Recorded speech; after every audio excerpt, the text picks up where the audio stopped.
been writing on responsible business and sustainability for 20 years. 20 years during which almost everyone has had their fingers in their ears. That has changed. Fundamentally, the context in which we're having this discussion today is different from everything I've seen in 20 years.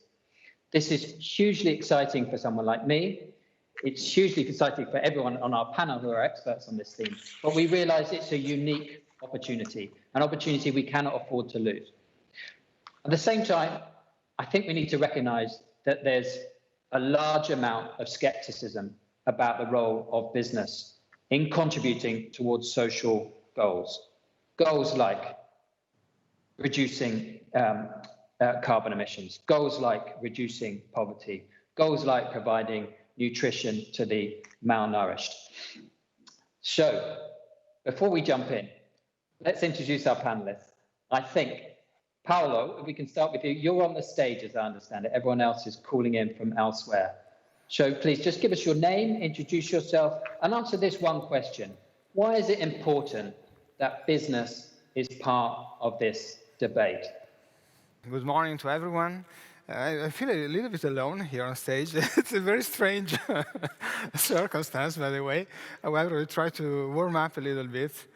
But, you know, there are many different angles to look at why business has to be concerned in taking care of contributing to the progress of the society, of humanity, and try to minimize its collaterals when they happen. And I try to pick one, just one angle. You know, Oliver, when we did the short meeting for the preparation of this talk, asked us to be very concrete. And there is nothing more concrete than me, for myself. So I will take the personal angle, and I will take it personal. Because I think that by being part of a B Corp, we as managers or employees can become better people, better persons, and better managers. Personally, I grew up in a family environment driven by Christian ethics and by decency. So for me, it was quite natural to consider, while I was growing my responsibilities in the working environment, to find the best possible conciliation between the success of the company and the well-being of the people working in the company. But then have been two big milestones in this evolution. The first one was when in Davines we created the Carta Etica, which was many years ago. Carta Etica is the description of the working environment in which you want to live. And it gave us the opportunity to think that it was very much necessary to look for further meaning in the time you were spending at work. You know, of course, it is something great to do great products, but because of the reflection linked to the Carta Etica, I personally understood that it was not acceptable for my life or for my working life to end in a bottle of shampoo, despite being the best possible bottle of shampoo. And there was the need for a further meaning. And this is when we started talking about sustainability, and to learn about it and to practice it. And this was the very first step of an evolution. But the other very big step was the decision to become a B Corp. Because then it's when we understood, and I personally understood, that it was not enough to find a conciliation between the success of the company and the well-being of the people working in the company, but it was necessary to find a conciliation with the positive impact on the society, on the environment, and so on. And this helped me even to become a better manager. Because I started to think in a more systemic way, in a more comprehensive way, to learn about new criteria about how to make decisions, and consequently to grow and through efforts, of course, and even through mistakes, to have a better management approach.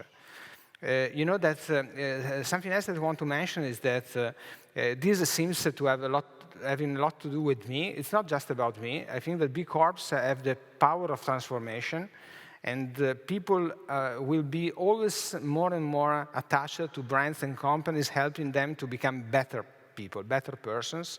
And we have this power. which is why it's important to share awareness about B Corps, help people to identify B Corps as an opportunity to purchase responsibly, but even as a reason to push other brands and other companies to do the same. And this is why at Distance we did this Unlock the Change campaign in Italy, which is a campaign towards consumers to let them know about B Corps, about responsible business, and to vote every time they make a purchase, which is the best political choice they can make. Brilliant. I'm going to interject there. I'm going to play my journalist hat and ask you to, well, to begin with, that was fascinating. You set up a lot of issues there about not just the business rationale for doing this, but also the personal ethic and the meaning that these kind of issues can bring to the world of work. But the question, Paolo, was, who are you? And why do you think it's important? So just forget the second bit. Just explain who you represent. I think CEO of what? Of Davines. Thank you. Yeah. Okay, great. Panel, introduce yourselves. Tell me where you're from and why do you feel it's important for business to be part of this discussion?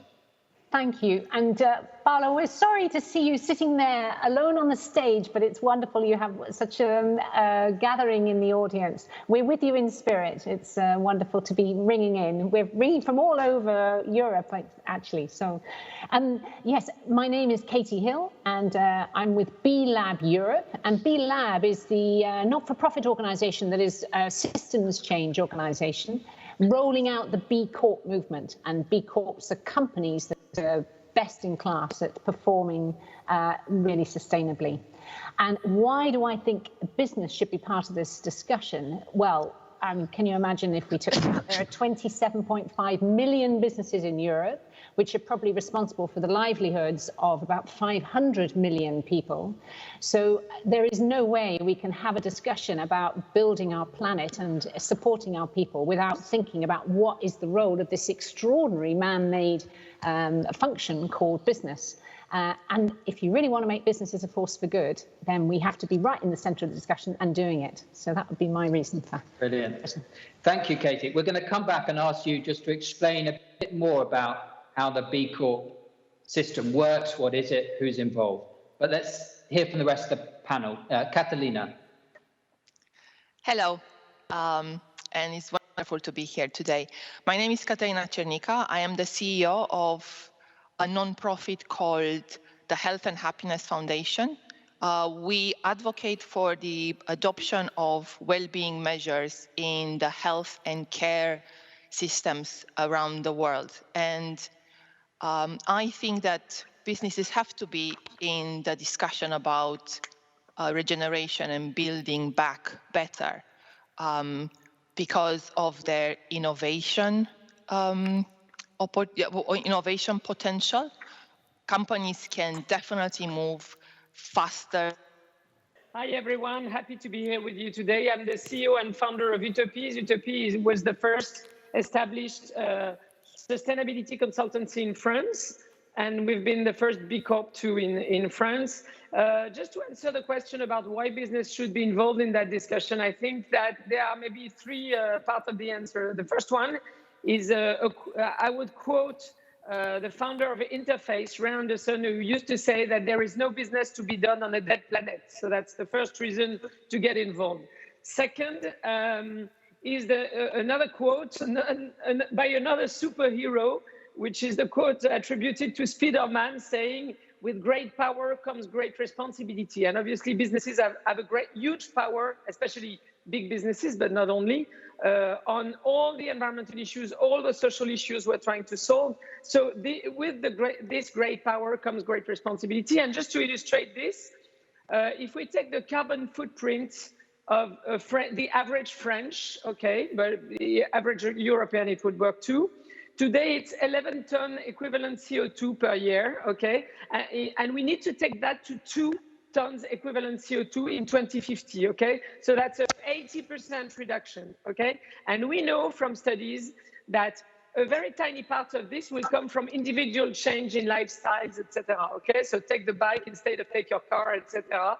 but 60% out of those 80% will come from collective changes, meaning, is my building energy efficient enough? And this depends on companies mostly and politicians, okay?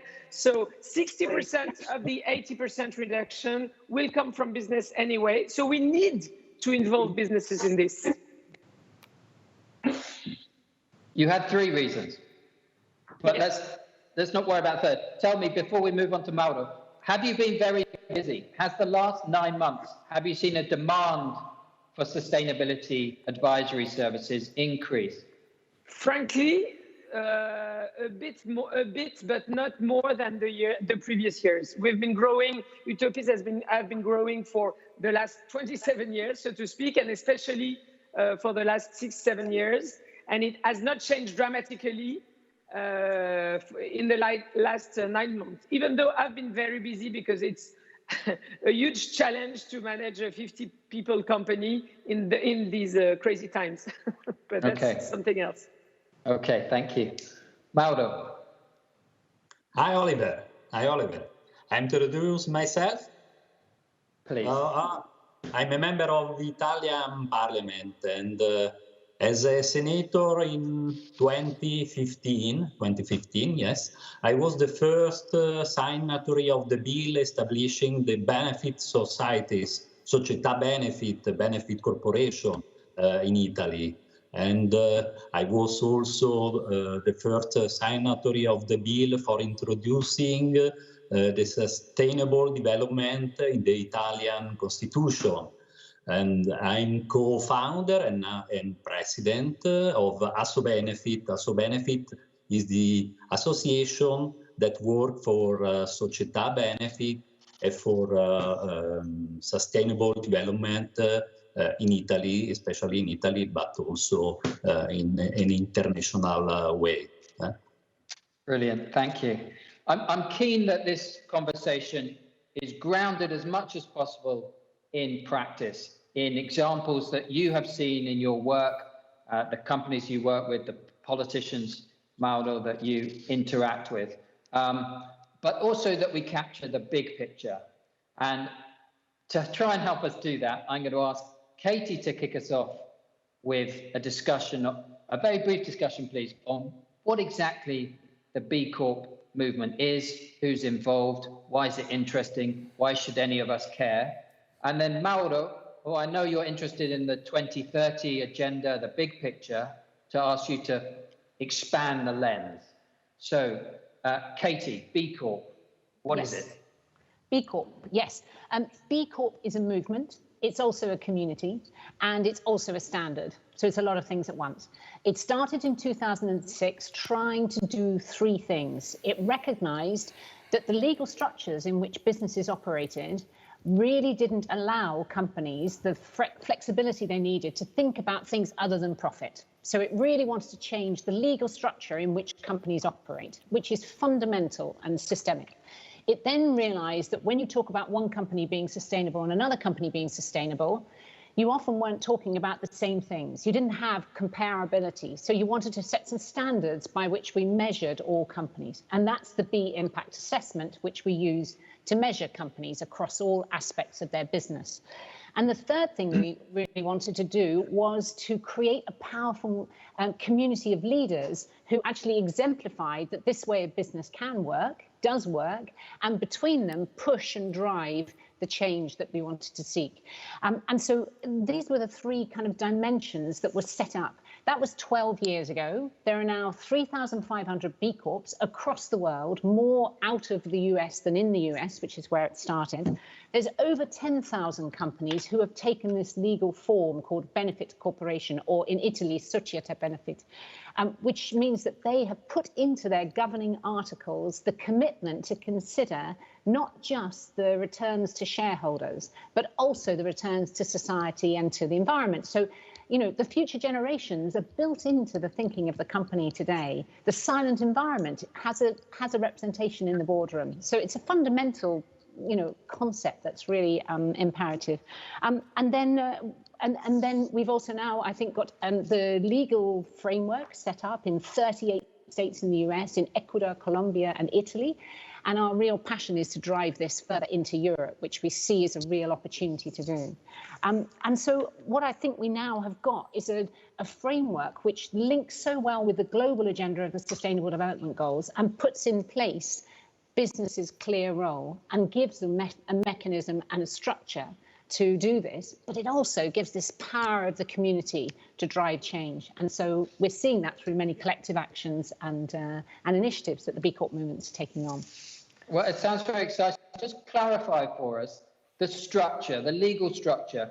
How is a B Corp structured differently than a normal public listed company? If it operates in a country or a state in the US where there is already a legal form set up, as Mauro enabled to happen in Italy, then it has a legal form called a socio-economic or benefit corporation. It has the legal requirement then to consider its benefit on society and the environment, as well as for shareholders, so all stakeholders.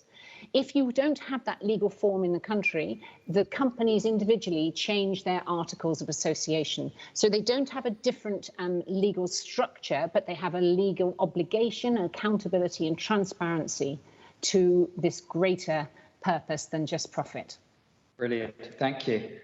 Mauro, before we come on to you, I think if we could come back to the stage, Paolo, you run a company with this legal structure. Tell us, how's it different? How do you make decisions differently? How do you prioritize differently? Very briefly, just your experience running a B Corp. You know, the key point is that by becoming a B Corp, you have a very clear set of metrics that help you to be objective in the way you set your goals and the way you measure yourself. And these go through the BIA, the impact assessment, helps to not just to measure, but even to understand how you can get to the point to improve your performance. So this helps a lot. It helps because it's much easier to share where you want to go. It helps because it's a way to set priorities, of course. You know, since when we became a B Corp, we have become much more rational. It doesn't mean that before we were naive. It's not true. We were not just waking up in the morning and saying we do this and do that because we think it's right. But now we have a system which helps us to understand what is the right direction. And by sharing these, we have a common language in the company, and it's much easier to align all of us in the same direction. Can you give us an example, sitting around your board table, where perhaps you've thought differently than you might have done in the past, or you've made a decision explicitly because of this stakeholder balance rather than a profit-focused shareholder maximization concept? No trade secrets. At instance, when there is a conflict between doing the right thing and increasing costs. But this is something, at instance, we decided not to consider as relevant for us. So at instance, when we select the packaging of our products, sustainability comes first, even if we know that it's much more expensive to use better materials. The same for the ingredients of our products. So it's very concrete. It's not just ideal. It comes through us accepting that at instance there are extra costs that you have to carry if you want to go in this direction. Great. I'm sorry that sounds not very good. We can hear you. You're making lots of sense. Thank you. Now, we're keen to link the discussion to the issues of the summit. So we're going to talk about climate. We're going to come back to Catalina, hopefully, and talk about wellness and happiness, and also what regenerative business might look like. But Mauro, set the big picture for us. We've talked about what these individual companies are.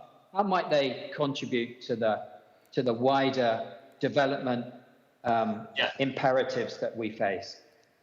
Yes. Thank you, Oliver. And thank you, Katie, for your words on B Corps that can really help me in my idea I want to show you. I'm going to follow the same idea of my friend Enrico Giovannini with a different point of view, because he and Enrico are looking for a more radical approach.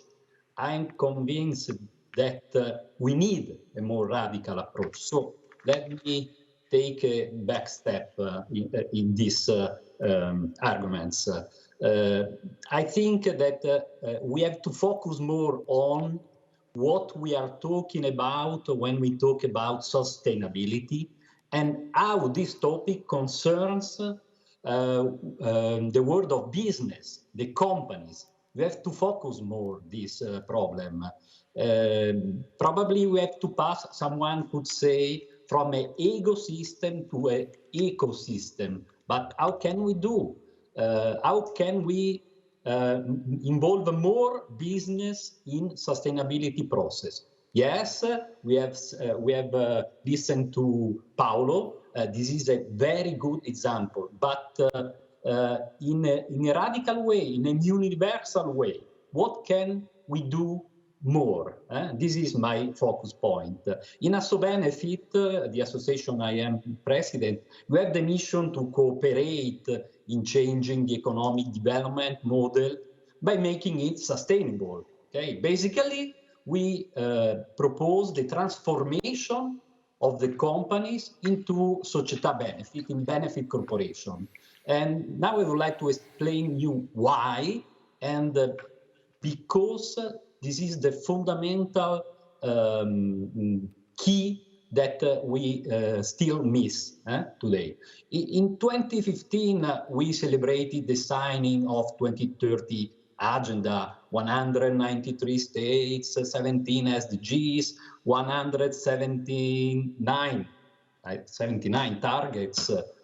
So it was fantastic. But I think it remains a fundamental question. Who should do what? Who should do what? The power of politics, of institution, in theory, has no limits. We can decide who can do what. But in fact, in the reality, there are big limits. Since over the year, a strong dividing line has been established between market and politics, a strong dividing line. And today, institutions don't know how to close this gap. And this is the fundamental reason because 2030 Agenda roadmap is proceeding so slow, slower than expected, of course. What I mean is that we need, as everybody of you here testify, a call to arms from the world of business, a big call to arms from the world of business, because there is a big gap between politics and business, and we must feel it. Okay, so how can we do it? If I were a politician, a powerful man, I would say to business, hey, we need you to help us to implement 2030 Agenda program. Alone, we will never make it. And maybe a company could answer, okay, tell me what I have to do. You are the politics. Do you intend to make new laws? Okay, of course, I will respect them. But this kind of dialogue remains in old paradigm,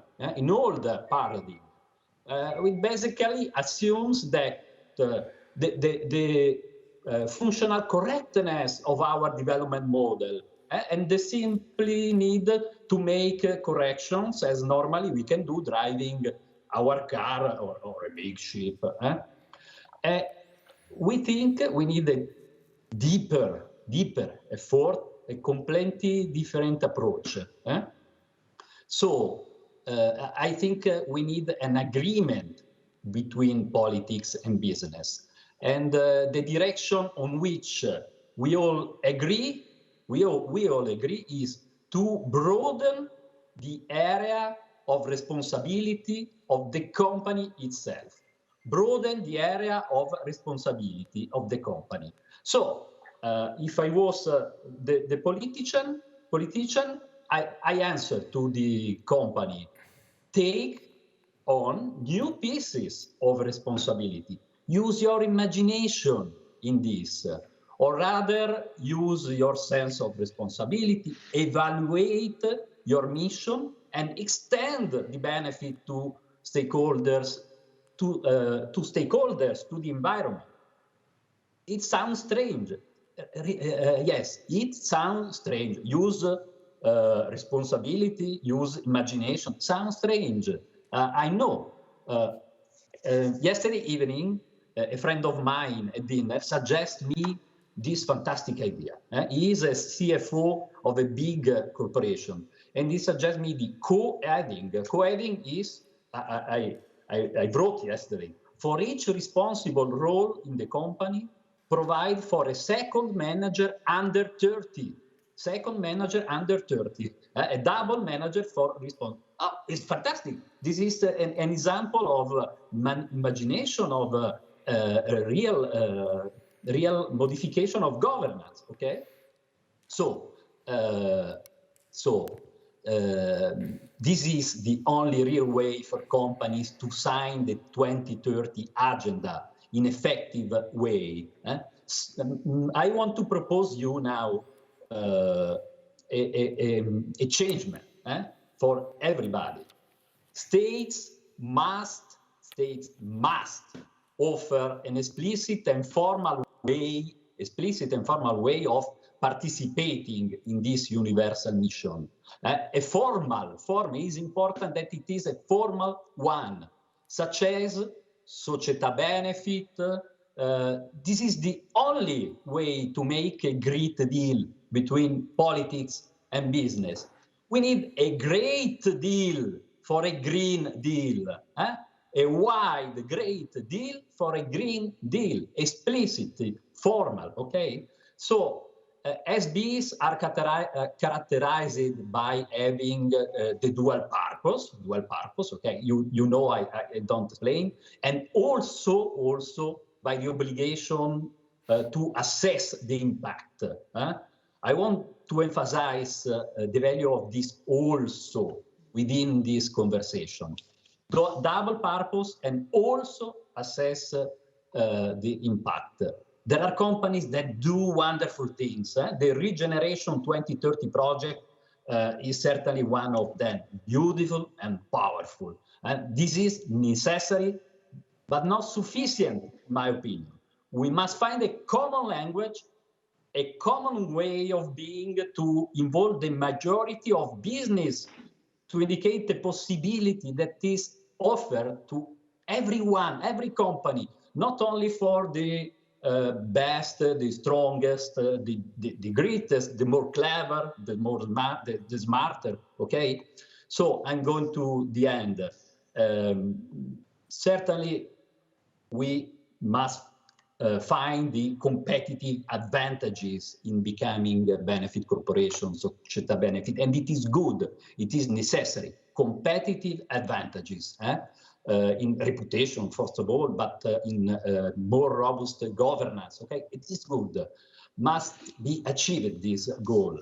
But in this historical phase in which we find ourselves, collective needs must prevail to arrive to a new regime. Collective needs must prevail in the interest of the humanity, in the interest of the company itself. Therefore, I would like each benefit project, each benefit initiatives like today, each effective demonstration of the ability to assume new responsibilities by companies was always accompanied by an appeal to the states to offer this opportunity, this deal across the law on benefit corporation, società benefit, empresa BEC, les sociedades de beneficios e interés colectivo, les entreprises à mission en France.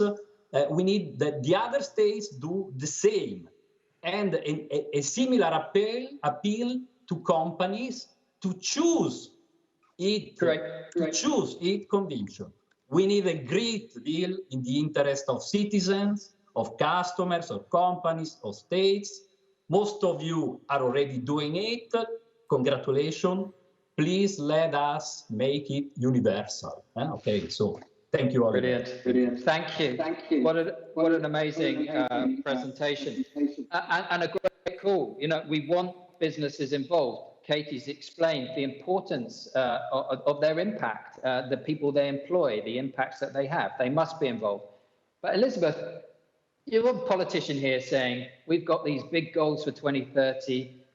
We want to achieve them. Clearly, business has to be part of the solution.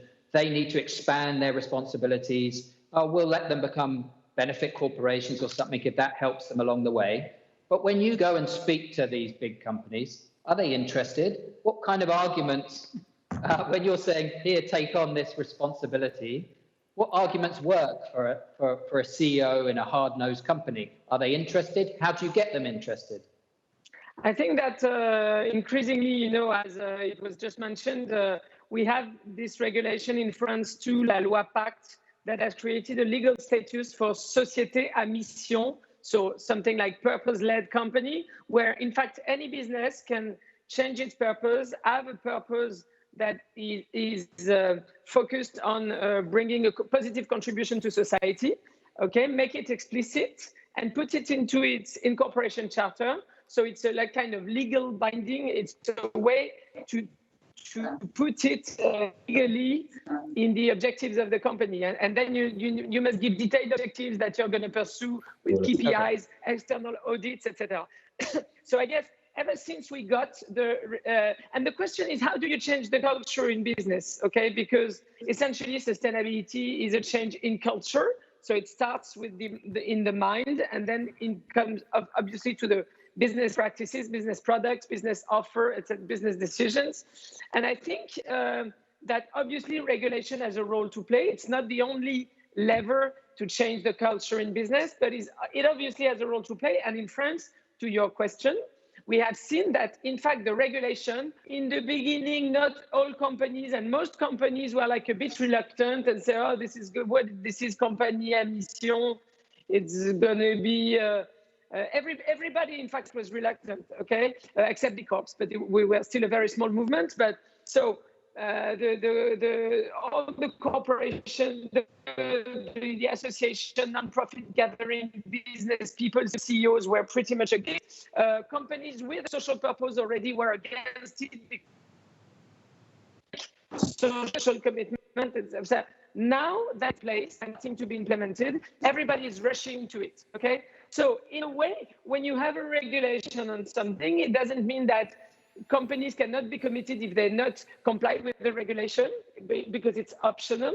And you still have companies who are very, very committed without this legal status. But still, we see a lot of companies, and we see also that with B Corp, because this is bringing major companies, and I'm not talking only about small businesses, but major companies in the movement, because they feel that now it's a regulation. So it's in a way the new social norm, you know. So if we want to create a shift in culture, whether we're talking consumption or business, it's very important to change the social norm. So suddenly it's become trendy, I would say, to be a purpose-led company, okay? And to be visibly a purpose-led company. And so obviously companies are rushing. And we have also mainstream groups like the Danone group, who's listed, who became an entreprise à mission. And this is obviously driving other companies to get interested to et cetera, et cetera. So this is the first point. So whenever we have a regulation, even though it's optional, we see we reach, it's an acceleration to the tipping point, because you have this change in the social norm. And now every CEO in a dinner with CEOs wants to say, oh, of course we are working on this. We have the purpose and we have the commitment and we have this legal state, this new legal status, etc. Second is the interest of the business per se, meaning historically, CSR and sustainability was about minimizing your negative impact, okay? And this still needs to be done. You need to minimize the CO2 emissions. You need to minimize your waste production, et cetera, okay? But this is not very sexy. This is not very desirable, okay? Because you're just being less bad doesn't mean that you're good. And so increasingly, we see companies shifting their approach from less bad is not enough, and we need to harness our power, influence, offer, etc., to bring a positive contribution to society. So moving from less bad to more good, is essential because this is in the business interest. Because suddenly, when you're not only talking less bad, it's tough to motivate employees, to motivate clients, because whenever you're going to explain to your client, oh, you know, we use less toxic ingredients in our products than a few years before, people are going to tell you, but why did you use them in the first place if you knew they were toxic? And why do you still have some toxic ingredients? And why don't you get rid of all of them? Okay, so this is tough and it needs to be done, but it's tough. It's a tough job. Whenever you start talking about a positive contribution that your company wants to bring to society, then you're talking about purpose. So what is a meaningful job for your employees? What is a meaningful brand for customers, okay? So it's more positive and way easier to motivate people to choose your company, whether you're talking employees, shareholders, or customers, for that reason, okay? So you're talking purpose, you're talking innovation, how to shift the products and services to make them embody this purpose and also to make them intrinsically bringing a positive contribution to society. You're talking differentiation of your brand.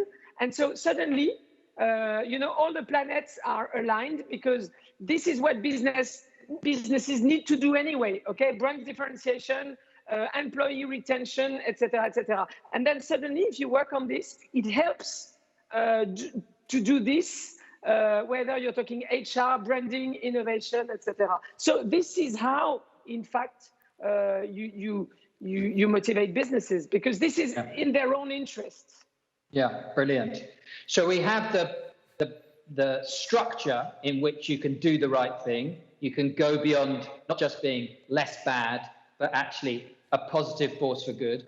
And we've heard from Elisabeth some of the arguments in favor, differentiation with your consumers, better government relations, I'm guessing, and employee morale. Now, this question of employees is obviously key to any company. You want them to be engaged, you want them to be healthy, you want them to be innovative. Catalina, could you talk to us a bit about your experience in the wellness space? How are companies getting competitive advantage, to use Mauro's term, from investing in wellness programs and health? Is it a nice thing to do, or does it actually make a difference to the profitability of a company? I'll say quickly this, hoping that sound is going to work this time. But first and foremost, before answering your question, Oliver, I want to say that a well-being framework is actually going to challenge our current approaches to sustainability. You know, out of the 17 SDG goals, actually only 3, if I remember correctly, have climate change in their text. The rest of them are talking about inequality, access to well-being and health, talk about economic development, talk about access to education. So unfortunately, I think we have talked about sustainability with these lenses of impact on the planet for a very long time. And there are 2 problems arising from that. And I think the pandemic has shown that and has accelerated that. You know, how many people really care about their plastic consumptions these days? You know, and how many of us actually bought, you know, the one-use masks in the last month? You know, so suddenly our well-being has become a priority. And also we're talking about how businesses can build back better. But again, people are very worried about losing their jobs. You know, we don't talk about how much mental health has been affected during the pandemic, even though in many countries productivity has stayed relatively high given the circumstances. You know, we don't talk about the gender inequality, how much more of an impact women had to take during these times because of childcare and because of taking care of you know, older parents that are in vulnerable groups. So I think if we are really serious about bringing a well-being mindset and a well-being framework to the businesses, we have to do it in a very authentic way. because yes, you're absolutely right. And now it's like kind of like back to your question. We know from science, from research, that happier employees are more productive. We know that, being engaged and being motivated and working for a company with purpose, is better for your mental health, but also for your productivity output, if you like.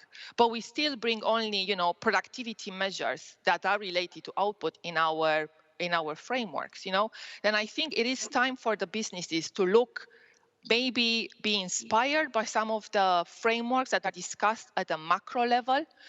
We had Jan-Emmanuel Deneve talking earlier about the global happiness framework that some governments are bringing.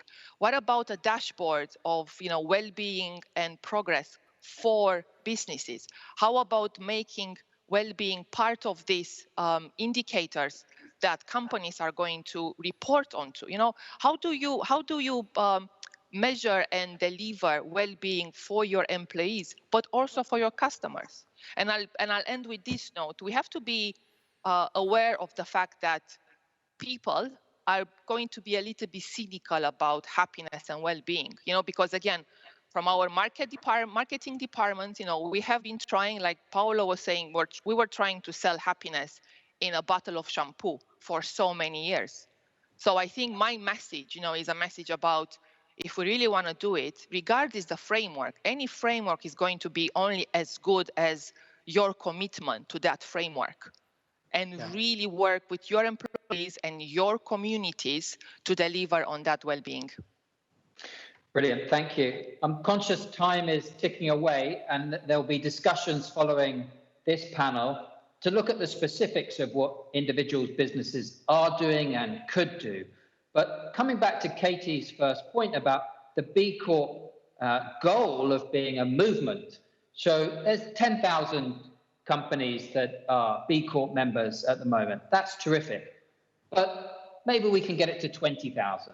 But we want millions of companies around the world involved in this agenda, committed to sustainability targets. So the question to go out on, and feel free to answer, but I'm only giving you 1 minute, is what's the barrier to making this into a global movement? That all companies have this as their guiding purpose. And what's your solution? We've already had some very tangible solutions. Mauro, your legal structure, a formal commitment by regulators. We've had a health indicator dashboard. You can have, companies can measure these things at the moment that they're missing. So the question, how do we make this, how do we expand? How do we bring more companies on board? What's the barrier, and how do you overcome that barrier? Paolo, we don't see you at the moment on the stage, but we know you're there. I got it. Why don't you answer that question? Put you on the spot. Good, so I go. Well, of course, it's a complex question. Being straight, I would say that it has to be to increase the number of companies, it has to become more convenient. Of course, there has to be the motivation behind it, but the day it will be more convenient, and for two reasons, because there are more companies doing the right thing, and so costs will go down for doing the right thing. And on the side, perhaps companies have to pay for their externalities. There are different ways to do it, and of course governments have to help. And the combination of the two things will determine almost one way for everyone. Yeah, brilliant. Make it easy. You're down to 30 seconds each now. Who wants to jump in? I'll have a quick answer to this.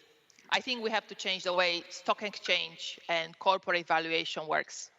We have to move from a system of one winner takes all to partnerships, and think about, if we can get points or a different way of looking at the companies, how we impact not only a market, but also the whole ecosystem, and look at innovation from the lenses of system innovation, then we'll onto something for a solution. Yeah, brilliant. We need to get the investors on board then. We need to get the financial markets to rethink their valuations.